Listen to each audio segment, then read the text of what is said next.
Chief among Kerry's 6 changes from their last league engagement is the return of Colm Cooper. The team captain makes a seasonal return at a right corner forward, just as Brian Kelly starts in goal and Kieran Donaghy plays in midfield.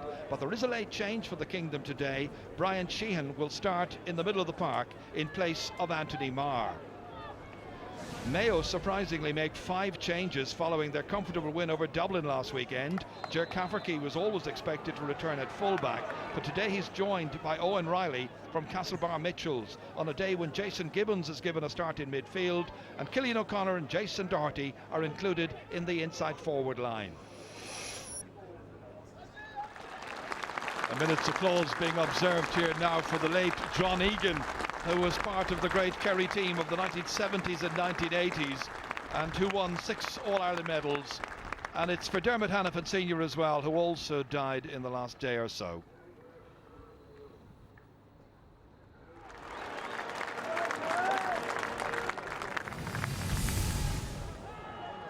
Kick straight there as far as Danny Geraghty, who got a reprieve because he was originally dropped from the team in place of Colm Boyle, but Boyle was feeling unwell. Geraghty plays.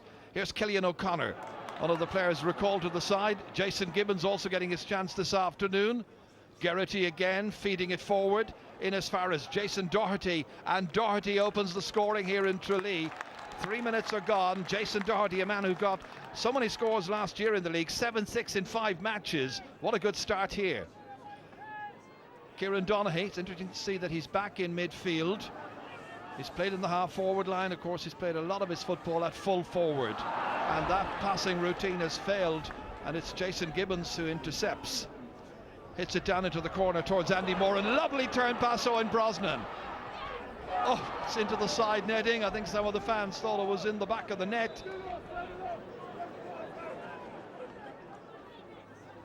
And Jonathan Lyne here, relation of Pat Spillane and the Spillane family. Down to Kieran O'Leary, who played in the All-Ireland final, at least for 25 minutes. Into Cooper, the captain, and Cooper puts it over the bar. 3 points to 2. First real glimpse we've had of Colm Cooper in full flow in this match. Clark, this time trying to pick out somebody other than Aidan O'Shea, and it falls down in its application, and Curtin has played it in here. Crowley in as far as Cooper. Of the net. Colm Cooper. But is it going to count? Referee Maurice Condon is going in to check with his 2 umpires. It looks as though he was outside the square, but did he pick the ball up illegally? I think that might be the question that the referee is posing. They're crossing their flags and the goal doesn't count clearly. Aidan O'Shea knocking it forward for Mayo. Andy Moore and turning, slipping it into Cillian O'Connor. Awkward angle from here, and that's all the way in, and it's Jason Doherty. But where was Jason Doherty when that ball went in? We've already had one inquiry at the other end about a Colm Cooper goal that didn't count. What about this one from Jason Doherty? This time the goal does count. For Mayo, who are playing against the breeze and doing well enough. Cillian O'Connor cleverly inside here. Conroy back towards McLaughlin. That's a lovely point. That is a really good score by Kevin McLaughlin, his first of the match. Down in towards Kieran O'Leary, taking on Ger Cafferty. Off to Cooper, and Cooper puts it over the bar, and that excites the crowd. And maybe the fight back is on its way.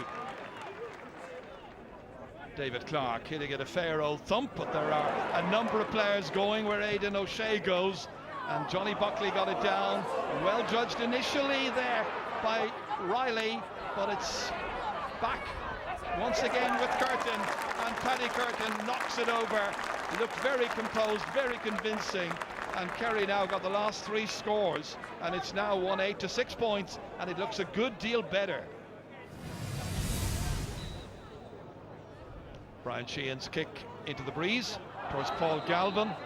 That's a sluggish performance by Kerry by and large so far. Referee having words. This time it's with Lee Keegan. Yellow card for Keegan. Paul Galvin, man who likes to mastermind the middle of the field, likes to be on the ball, likes to be influential in a game. That's Brosnan, who played a little too tightly, and Danny Geraghty got in with the intervention. Now Michael Conroy, hand passing it across here towards Gibbons, laying it off as far as Alan Dillon. A support player was available, but Dillon decides to have a go himself, and why not? Great score, his first of the match.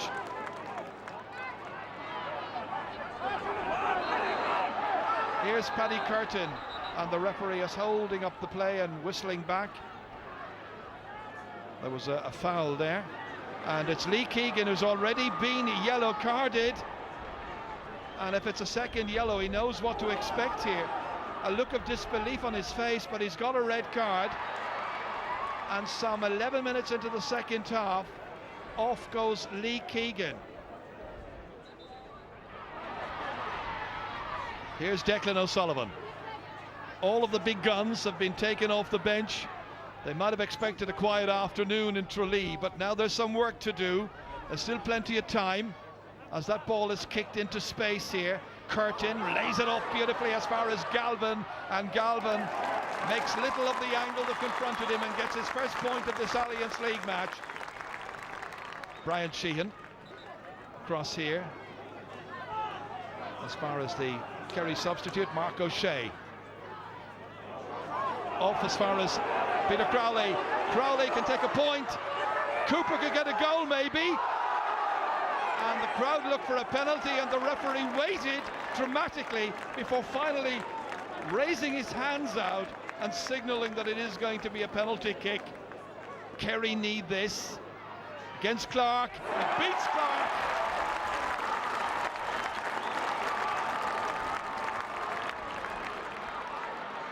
Paul Galvin on as far as Peter Crowley. Kerry are making very heavy work of this. Eventually they get a free kick 45 metres out after 15, 16, 17 minutes without a score. Can Kerry finally draw level here? Once again it's Brian Sheehan, and it's that usual result. He's leveled the match at 112 to 112. And the referee has called a halt to it. The two managers will be happy enough, Jack O'Connor and James Horan. At full time here in Tralee it is finished. Kerry 112, Mayo 112. Disappointed with the close out of the game. We had opportunity, even though we were under pressure with a man down for the last 20-25 minutes of the second half. We had an opportunity at the end to maybe knock over a couple of frees and see the game out, but we didn't take those. So in the end, we were probably lucky to get a draw. We were staring a fairly comprehensive defeat down the eye there for the last, I suppose, 10 minutes before half time. We were something like 8 points down, I think, but we got a few points there before half time to give us a bit of hope. And even though we were faced a stiff wind in the second half, we fought very hard, and I thought we deserved a draw in the end. Well, honours even in Tralee, but that result far more important to Mayo as things worked out. Martin McHugh, there wasn't really, I suppose, too much to talk about out of this game, in the sense that Kerry were already into the semi-finals. Mayo did enough to join them. There were a few talking points through it. One of them, I suppose, being the Gooch's disallowed goal, which caused a bit of a debate at the time. Yeah, it's interesting. We'll see it here now, but we just studied it upstairs afterwards and see it. The ball's played on the ground in here, and it bounced up into his hands. He took a great dummy and thumped it into the net. Now we just see the referee's reaction. If he feels he picked the ball off the ground, he should have given the free out, in my opinion, right away. Pointed out, but he continued on and to talk to the umpires and took the umpire across on the other side.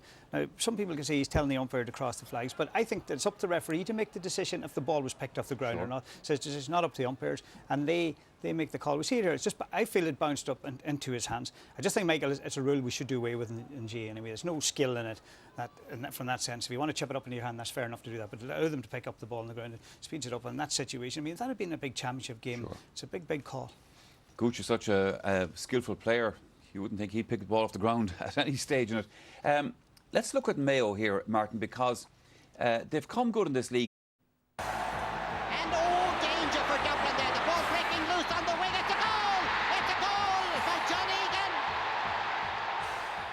John was a hero to all of us. The unsung hero of Kerry, I thought. I played with him in 83 and 84, and the help he gave me, the advice, and when he spoke, you listened to John. He was a man of few words, but when he spoke, you listened to what he had to say, because it was always constructive, it was always helping you. So from that point of view, you know, it's a sad day for all of us. I think the teammate, he was a great friend of all of ours, you know, and a great Kerry man, and you know, he was a real legend of the game, and played it the way it should be played. And you know, I think everybody that played against him as well as with him had the same, you know, they held him in fierce high esteem, as did every Kerry supporter. So from that point of view, it's a sad day for Kerry. You know, he was probably one of the unsung heroes. You know, there was a lot of, you know, publicity about a lot of the other players we had. But I think John, overall, was probably one, if not the best corner forward that has graced the green and gold for Kerry. But you've had a very successful year. Yeah, Mick, I got a lot of goals, you know, but I think I was a bit unlucky today now to get a second one, you know.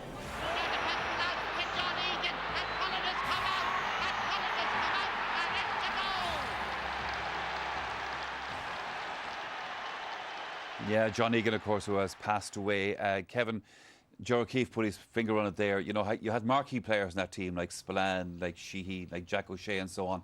But John Egan was immense. Oh, he was a brilliant forward, a brilliant corner forward. You know, it's such a team player. Just great skill, great power on the ball. But it's terribly sad when, you know, someone doesn't get to live their full life, really. You know, we mentioned Dermot Hannafin, it was mentioned in the commentary. You know, Dermot Senior lived a really full life. Yeah. Poor John, God rest him, you know, didn't get to see out 59. The sort of years, 59 years of age, didn't get out to see the years you'd expect. But he was a fantastic footballer, you know, could do anything, and very much the unsung hero of that great, great team. All right, Kevin, thanks for that. Now, when Laois and Down met at O'Moore Park in Portlaoise this afternoon, well, they had two very different agendas. Down had a chance of making those league semi-finals, while Laois were fighting for their survival in Division 1. Reporting on this game is Pádraig Lodge. Survival was the aim of the game when Laois took to the field today, a win essential for Justin McNulty's team to avoid the drop.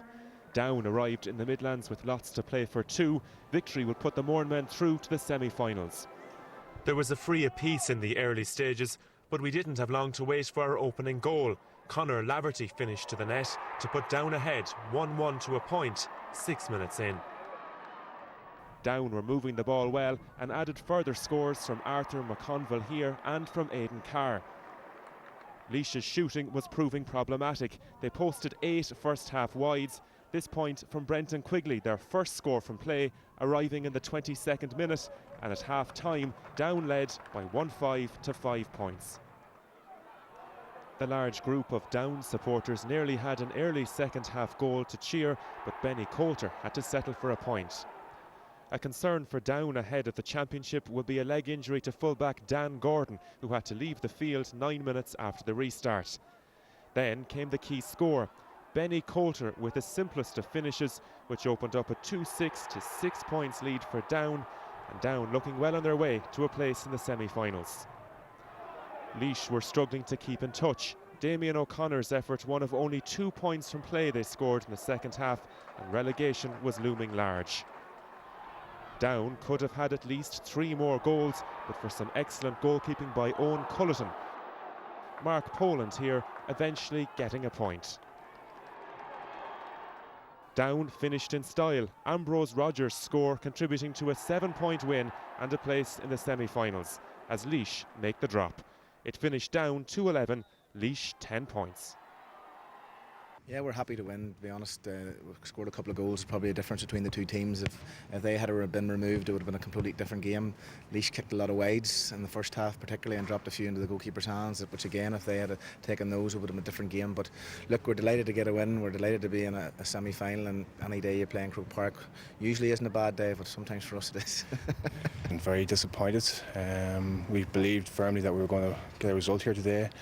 I think the lads are gutted, and so we'll give them some time to recuperate, relax, and sort of refocus now towards building, redeeming our season in the championship, which obviously the football season's all about. It's all based on championship performance now, so we have to focus on now.